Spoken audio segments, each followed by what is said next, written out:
দাদার ছিল, বাবার ছিল, আছে ৫ টাকা, পেলের ফেমাস হয়ে গেছে। মানে এটা ভাবা যায় ভাই। মানে ব্রাজিলিয়ান মানে মানুষ কবিতা লিখতেছে। আহে রে ভাই, কারা কারা এই কবিতাটা শুনছে অবশ্যই জানাবেন। আর যারা শুনেন নাই আমি বলতেছি এখন শুনেন কবিতাটা, ঠিক আছে, মনোযোগ দিয়া। বিশেষ করে ব্রাজিলের ফ্যানরা তারও বেশি। কারণ যেহেতু বলে একটা শরীরে একটা ভাব হয়েছে না ভাই, নিজে ব্রাজিল ভাই এত ফেমাস হয়ে গেছে যে মানুষ কবিতা লেখে, ঠিক আছে ভাই।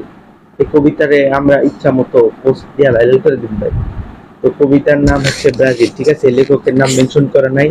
যদি আপনারা কেউ লেখককে জানেন কে লিখছে, কোন লেখক, আপনারা অবশ্যই মেনশন।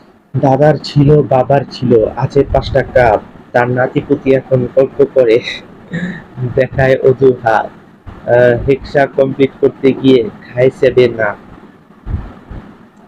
বিশ্বকাপে হেরে গেলে অন্য দলকেও বানায়। আর কিছু বললাম না ভাই। যারা জানেন কবিতাটা সম্পর্কে তারা ডিটেলস বলে দেন ব্রাজিল ফ্যানকে, ঠিক আছে।